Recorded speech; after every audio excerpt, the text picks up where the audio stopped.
प्यारे बच्चों, आज हम पढ़ने वाले हैं एक्सरसाइज 1.5। तो चलिए हम चलते हैं एक्सरसाइज 1.5 की question number 3। Recall pi is defined as the ratio of the circumference, जो यहां पर सी लिया हुआ है, of a circle to its diameter से डी को डी में किया गया है, डेट इज द पाई बराबर C by D. This seem to contradict the fact that pi is irrational. How you will restore this contradiction. यहां पर लिखा हुआ है कि जो पाई की जो वैल्यू दे रहा है सी बाई डी, जहां सी क्या है, सर्कमफ्रेंस है, और डी डायमीटर है। तो ये कह रहा जो स्टेटमेंट है यहां पर कि पाई इरेशनल नंबर है, इसमें कोई कंट्राडिक्शन है। तो जो मेरा सॉल्यूशन होगा कि no, there is no contradiction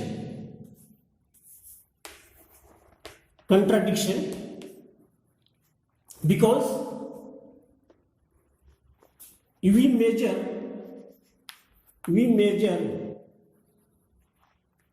any value by a scale. We not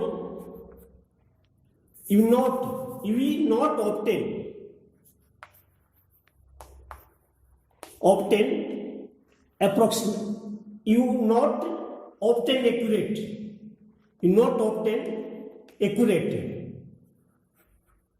only obtain approximate।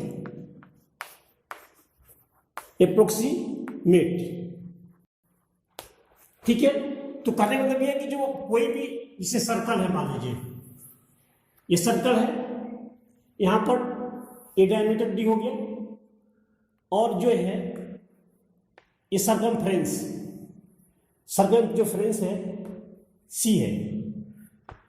अगर इसकी मेरे को मेजर करना है तो कैसे करेंगे। मान लीजिए स्केल है, यहां पर है 0, 1 सेंटीमीटर, 2 सेंटीमीटर, 3 सेंटीमीटर, 1, 2, 3। ठीक है। और 1 सेंटीमीटर के बीच में 10 भाग होते हैं, 4, 5, 6, इसमें 10 भाग होता है। और अगर मान लीजिए इसको बोलते हैं 1 मिलीमीटर, 2 मिलीमीटर, 3, ऐसे 10 भाग होते हैं। तो अगर मेजरमेंट यहां आ गया, मेरा वैल्यू यहां आ गई, तो आप बोल सकते हैं 1 सेंटीमीटर। बट अगर इसके बीच में आता है, तो अगर यहां पर आया तो हम बोल सकते हैं 2 मिलीमीटर। बट अगर इनके बीच में आता है, उस केस में हम इसको नहीं पढ़ पाते हैं, सिर्फ अप्रोक्सीमेट वैल्यू लेते हैं। ठीक है। इसलिए हम कह सकते हैं कि सी और डी है नॉट ए इरेशनल। अगर मान लेते हैं, ठीक है, इसको मिटा देते हैं। लेट मान लिया हमने कि पाई जो है रेशनल नंबर है, पाई बराबर है जो है सी बाई डी। ये क्या है, रेशनल नंबर है, मान लीजिए। ठीक है। तो जो पाई रेशनल नंबर है, तो सी एंड डी क्या होना चाहिए, इंटीजर होना चाहिए।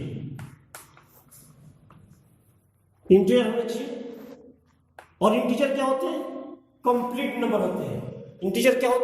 कंप्लीट नंबर होते हैं। तो जो पाई जो है सी बाई डी, सी जो है अगर रेशनल नंबर पाई है, तो ये सी और डी इंटीजर होने चाहिए। और इंटीजर मीन्स होता है ये कंप्लीट नंबर होने चाहिए। बट यहां पर जो कंप्लीट नंबर मेरे को नहीं मिल पा रहा है, एक्यूरेट वैल्यू नहीं मिल पा रही है, मेजरमेंट में एक्यूरेट वैल्यू नहीं मिल पा रही है। तो यहां पर क्या हो गया, अप्रोक्सीमेट वैल्यू मिला मेरे को। तो ये इंटीजर नहीं हो सकते हैं, अप्रोक्सीमेट वैल्यू जो है इंटीजर नहीं हो सकता है, इसीलिए जो पाई है रेशनल नहीं हो सकता है। सो जो पाई है, पाई इज इरेशनल नंबर, ठीक है। तो इसमें कोई भी कॉन्ट्रडिक्शन नहीं है, पाई जो है ये सब इरेशनल नंबर है, ठीक है। इस तरह से जो क्वेश्चन नंबर 3 हो गया है। अब हम चलते हैं क्वेश्चन नंबर 4। तो question number 4, represent √9.3 on the number line. यहां पर क्या है, 9.3 इरेशनल नंबर है, इरेशनल नंबर। तो हम पहले बता चुके हैं किसी भी ये इरेशनल नंबर को नंबर लाइन पर कैसे दिखाते हैं। तो सबसे पहले करना क्या हमको कि 9.3 को नंबर लाइन पे एक ऐसे बना लीजिए नंबर लाइन। यहां पर वो 0 1 2 3 4 5 6 7 8 9 ज्यादा बड़ा हो गया, थोड़ा इसको सवाल कर देते हैं।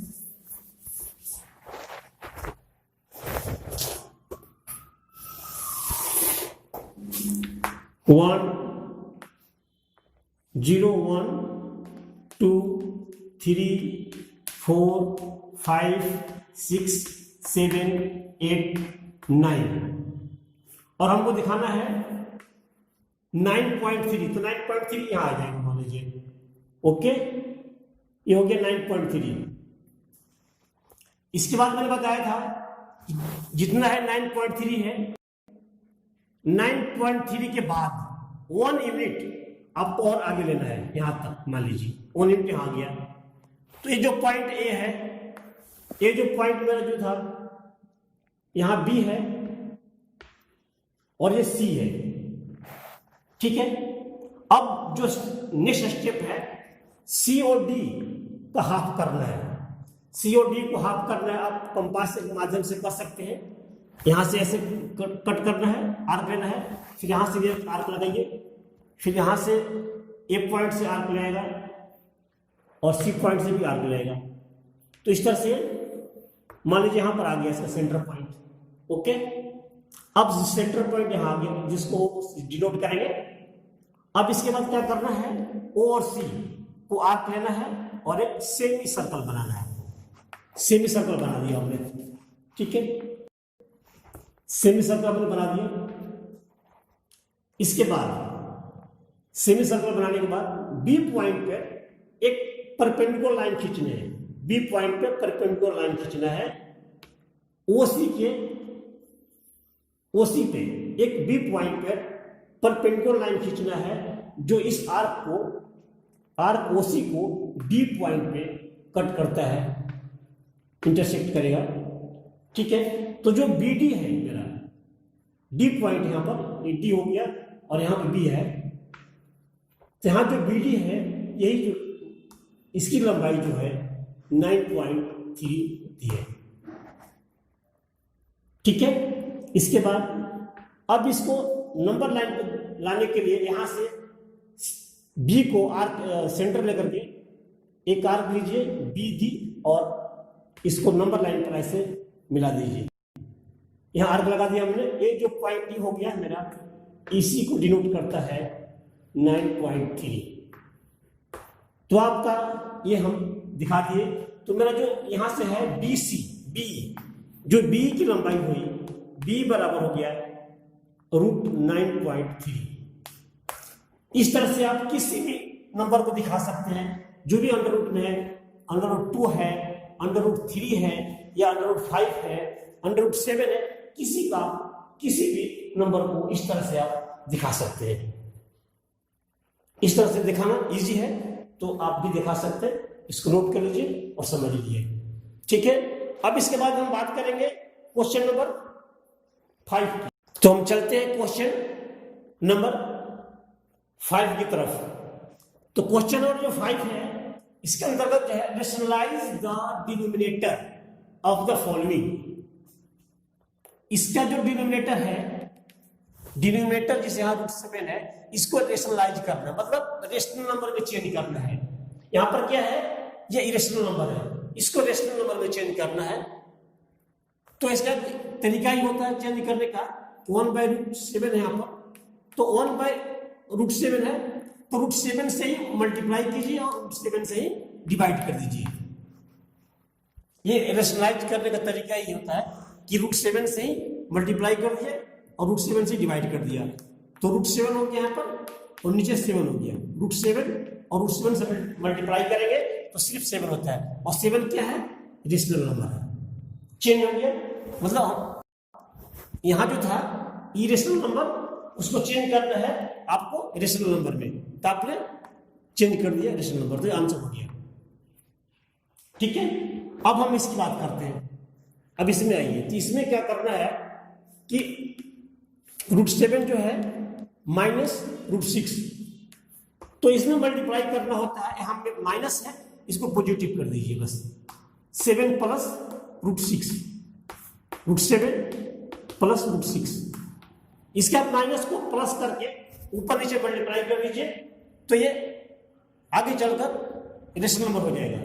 कैसे होगा देखिए, ऊपर में हो गया रूट 7 प्लस रूट 6, और जो नीचे है ये जो एक आइडेंटिटी के फॉर्म में आ गया, ए minus B A plus B, A minus B A plus B का होता है ए स्क्वायर माइनस बी स्क्वायर, ए स्क्वायर माइनस बी स्क्वायर, ए स्क्वायर माइनस बी स्क्वायर, ये आइडेंटिटी होता है। तो इसको आप लिख सकते हैं रूट 7 प्लस रूट 6, नीचे हो गया 7 का स्क्वायर करेंगे रूट में तो 7 हो जाएगा, और 6 का करेंगे तो 6 हो जाएगा। तो क्या बन गया ये? रूट 7 प्लस रूट 6 बटे में 1 क्या है? रेशनल नंबर है, ये भी रेशनल नंबर हो चेंज हो गया, आपका डिनोमिनेटर जो है चेंज हो गया इरेशनल से रेशनल नंबर, तो इसका मतलब आंसर आ गया। ओके, नेक्स्ट चले थर्ड क्वेश्चन में।